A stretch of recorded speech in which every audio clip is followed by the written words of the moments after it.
Hey y'all, this is David Petty with TX Natives Perennial Landscaping here in Plano, Texas. We just wrapped up this yard down in Dallas. We're super excited about it. So this is a kind of a heavier shade yard, 730 plants, but very ecologically focused. But this one was really special for us because it wasn't just about the ecology of the space, but also thinking about how do you foster community with all the kids that run through this neighborhood, with the clients themselves, with their kids, and creating a space that's not just a bunch of garden beds and lawn, but really a space where people can gather, come hang out, come play, and see a lot of really cool things as far as like pollinators and birds and just wildlife activity. So when we're first engaging with clients, we're trying to figure out, kind of this collision point of like, how do we infuse ecology into the yard? How do we actually get to know them as a client? And how do we create those special moments that are gonna be a big win for them long term? So this client in particular, even though their kids are in high school, this yard has served as like kind of the community space for all the younger kids. And that's mainly because the two primary focal points. You've got swing number 1 over here on the live oak, and then over here, you've got swing number 2 that hangs off of their cedar elm. And so both of these are kind of the main areas that kids are trying to come to. So what we designed was basically all these exploratory paths, flagstone that weaves through the beds, decomposed granite, playing with elevation, playing with boulders, setting up boulders so it's fun for kids to actually climb on those and push the swings. And so to create a space that it's easy for them to run through without trampling on all the plants, but also fostering that kind of ecological sense where you get butterflies, you get hummingbirds coming through. There's already a ton of lizards and little garden snakes that are, moving through here. And so that's going to be special for all of these kids over the coming years. So it's not just about kids, right? You've got the owners to consider and what are they like? And so they've got a really beautiful artistic bent to them. And so for the front entryways, we like to, plants aren't always about just, 100% natives, which we love to use natives. We believe in natives. There's a lot of benefits for homeowners and for nature. But we also like to figure out, okay, what's going to be kind of special. And so, our yards are about 80% native and then, about 20% really well adapted perennials. And so, front entry bed, the client was like, hey, I've got some amazing petrified wood we found on a camping trip.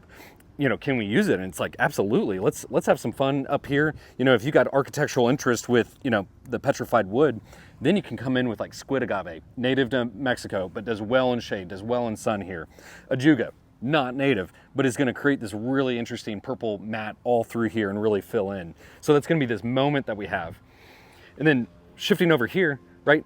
Creating a little bit of diversity. We don't want this totally mirrored over here, but we're adding in more natives. So we've got like lyre leaf sage, awesome native plant. This is a cultivar called Purple Knockout. So we get these beautiful maroon leaves, which in deep shade, you want to create contrast. You don't want it to just be a sea of green. And also when we're talking about a sea of green, right, we don't want it to all read the same. So some of these plants can look the same as far as their leaf structure is concerned, but that's where we bring in these fun ones like giant leopard plant. So it's got like architectural, sculptural interest. Not to mention, this kicks off some lovely yellow flowers come December around Dallas. As we're thinking in long term, really doing our space planning math, right? Kids are hanging out kind of over on this part of the yard, running around in the DG. But for the adults, for the owners and their friends, we want to be able to create elevation. So adding something that kind of unique element to the yard, and then creating a space where it's a flex space. So if they want, they're able to bring out their small solo stove and have a little bonfire. They're able to bring in more chairs to hang out with friends. It's a south-facing yard, so we get that beautiful winter sun, especially after the cedar elm drops all its leaves. Not to mention, all of this was designed for butterflies and pollinators. Once this fills in, you're gonna get incredible butterfly and hummingbird activity, really mid-September through December and really kind of the first frost of the year. Not only are we thinking about clients, right? We also have to think about the practicalities of a site and some of the challenges they face. And so when you get this heavy dense shade that's under 4 hours of direct sun, we've got to think about what's that doing to grass, which grass will not thrive. You must get at least 4 hours of direct sunlight a day. So this whole area is weakening. And when we get these 1.5 inch rains, that's creating this massive washout all the way down to the street. And so, right, we're trying to figure out how do we actually mitigate some of those problems. And so this is where there's a few things at play. One, we love to use these kind of micro swales, just these depressions in the ground that really help water percolate into our soil, right? Clay, if it gets bogged down with water, it can't do anything with it. It takes time for that water to actually recede and soak into the ground. So these swales give the plants a chance to actually absorb the water. So like American beautyberries hanging out in this swale. Once that swale fills up, the water shifts over here to some of these others. And you can see we've got this like triad of plants.